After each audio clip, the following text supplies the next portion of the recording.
Hello everyone, myself Ruchi Patel, working as an assistant professor at LJ College of Physiotherapy. Today I am going to take third year topic, that is posture evaluation part 1. So let's start with the presentation. Before going for the evaluation, we should know the basic idea or basic idea related to the posture. What is posture? What is good posture? What is bad posture? And what are the factors which are responsible for the posture? So let's start with the posture definition.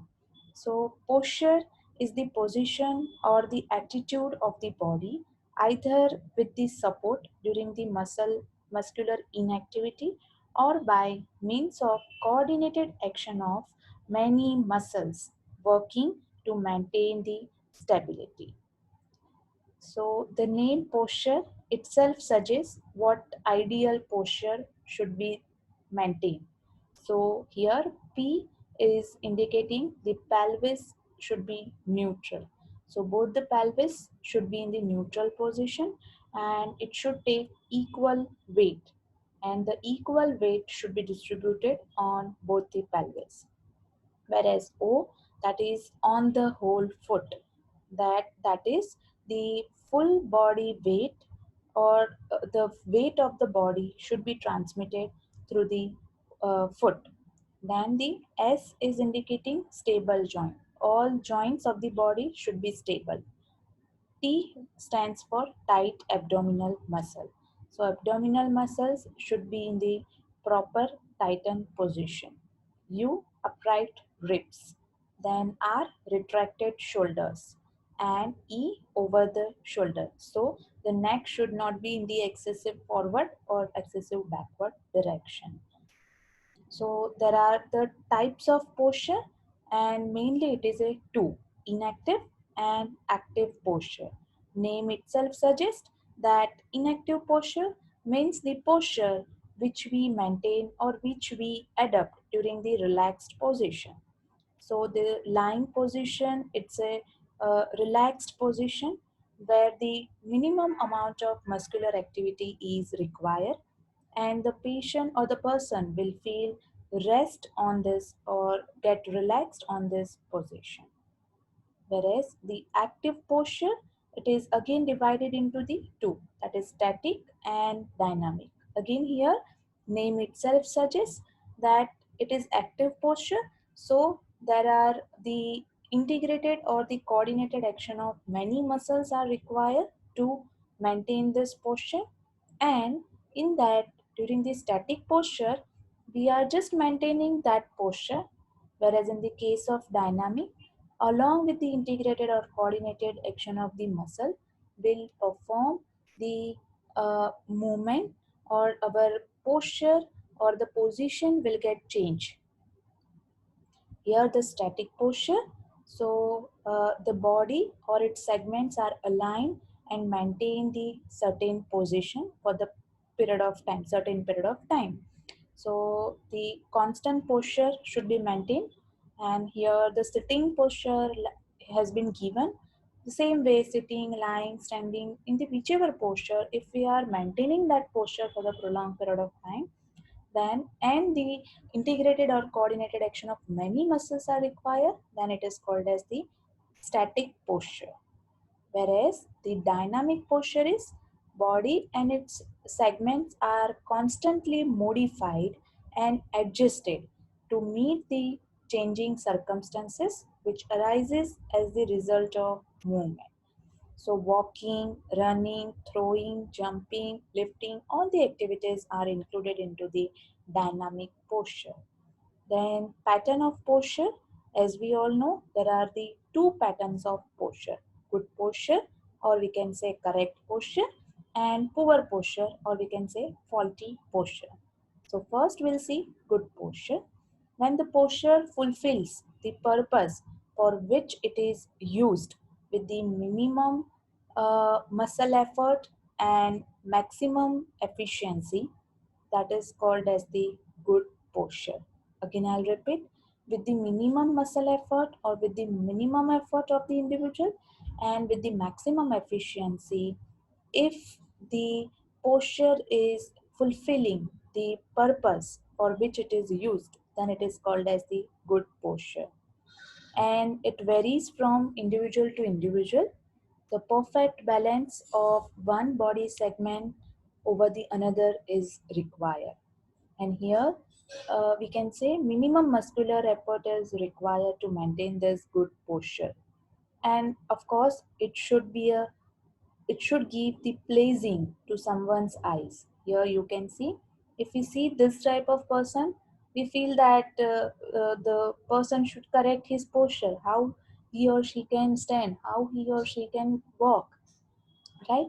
So the correct posture is required, that someone will like to see that correct posture as well. Then the factors which are responsible for the good postures, we can say the stable psychological background, then good hygiene conditions, and opportunity for the plenty of natural free movements will help to maintain this good posture. Whereas in the case of poor posture, the posture which is insufficient and fails to serve the purpose, and it is unnecessary amount of muscle efforts are used, then it is called as the poor posture. So during the poor posture, unnecessary amount of muscle effort is required to just maintain that posture, whether the muscle will get excessive lengthen or excessive in the shortened position. And it requires maximum efficiency of the patients to maintain that posture. So person will get fatigued easily. Then faulty alignment of the body parts leading to the additional muscle work. And the curves also will get changed during this poor posture, and it reduces the efficiency of the movement. So the movement which is produced by the person, that efficiency of the individual will get reduced. So the factors which are responsible for the poor postures are mental attitude, then poor hygiene condition, general disabilities or illness, then prolonged fatigue. Some are the local factors which are also responsible, like pain, then muscular weakness, then occupational stress, and sometimes there may be a faulty idea that my posture is good. So ideally, whenever we want to check for the posture of individual, we have to check in the anterior view, lateral view, and in the posterior view. We just have to make the patient stand in the erect position, and we can check this all the area, whether both the side are it at the equal level or not. In the lateral view again, we'll check for the same, and in the posterior view. Same way, like the standing, we can check for the sitting position as well. Then, what are the anatomical factors which are responsible for the poor posture? So, bony contour, we can say hemivertebrae, or we can say there is a lack of formation of the one half of the vertebrae. This is the CT scan image. Here, you all can see there is a lack of formation of the vertebrae at the T12L1 area. The same way in the X-ray also we can find, and as a result there will be the scoliosis formation. There is laxity of the ligament. Maybe some have genetic history, and it is called as the generalized joint hypermobility, and which is occurs around 10% of the population. Then sometimes there is a tight musculotendinous structures as well as the fascias. There is a tensor fascia lata, pectoralis, hip flexors. If these muscles are tight, then our postures will get altered. Sometimes muscular weakness, gluteus maximus, abdominal muscles weakness, rectus spinae muscles weakness, then lumbosacral pelvic angle. If it is greater than 30 degree, normal is 30 degree. If it is increased, then also there will be the excessive anterior pelvic tilt, or there will be the posterior pelvic tilt. So that also get altered. And joint position and mobility, sometimes neurogenic factors are also responsible for the poor postures. So, other than this, as we all know, the Klippel-Feil syndromes, in this, there will be the fusion of the two or more vertebrae. There will be the short neck, here you all can see. Then juvenile kyphosis, scoliosis, and the various disc diseases, which also can affect the posture of the individual. So, normal disc, the space between the two vertebrae should get maintained, but if there is a degeneration of the disc, there is a osteophyte formation, there is a herniated disc, bulging of the disc, then there is a scoliosis, that is lateral curvature of the spine, then the kyphosis. So these all factors are responsible for the poor posture. So in another way, we can divide this all the factors into two ways. That is postural, or we can say positional, and structural. We can work very well for these positional factors. If we correct these positional factors, then definitely we can make the person's posture in a good manner.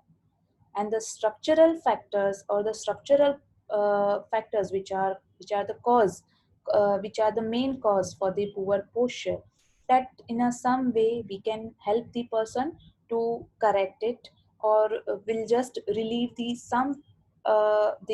symptoms related to the structural anomalies. So the postural, or we can say positional factors, in that the most common problem, that is the habit. So as we all know, that is the ergonomics. Whenever we work, whenever we do any activities, we forget to maintain the correct posture, and as a result, we get the poor posture or poor habit to maintain that posture. So the muscles which is called as the anti-gravity muscles, which has to work to maintain that upright postures, will get affected. And another cause is the in the children, that sometimes the children feel that they are the taller than their friends or their relatives. So what they do, they try to maintain the same height with their friends and the relatives, so they'll try to slouch, or they maintain their posture in the slouch position.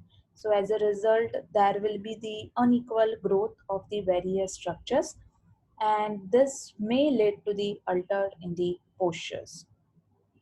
So there will be sometimes muscle tightness and muscle contractures, and which leads to the poor posture. That we know, that is the tight iliopsoas muscle increases the lumbar lordosis in the lumbar spine. So sometimes the pain is also the cause for the poor posture. Then respiratory conditions like emphysema, general weakness, excessive weight loss, loss of proprioceptions, muscle spasm, these all the things will also leads to the poor posture. The majority of the postural, that is non-structural faults, are relatively easy to correct after the problem has been identified. So that is why before going for the evaluation, we should know the basic idea related to the good and poor posture, and what are the factors which are responsible. Then and then only we can find out that actual factors, or actual the postural assessment or postural evaluation, and accordingly we can work for the treatment. So the structural factors, the structural deformities that are the result of the congenital anomalies, and that produce the abnormal or poor posture. And maybe due to the disease or trauma, this posture has been uh, like this posture will be contained by the person, or that posture will be maintained by the person. For example, significant difference in the leg length, or we can say LLD, or anomalies of the spine, such as we have already seen, that is hemivertebrae, Klippel-Feil syndrome, structural kyphosis, scoliosis. So these all factors are also responsible. So deformities of the bones, and that not be easily correctable. However, the patient often can relieve of the symptoms by proper positional care.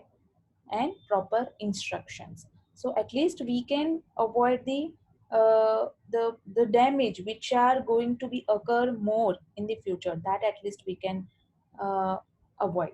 So the preventive measures we can take for this structural factors, and symptoms which is present due to the structural anomalies, at least we can try to minimize that. So this is the part one, and here I have given the basic idea related to the posture. In the next lecture, we'll see about the proper evaluation, how to evaluate for the postural, uh, or how to evaluate for the posture. Okay, thank you.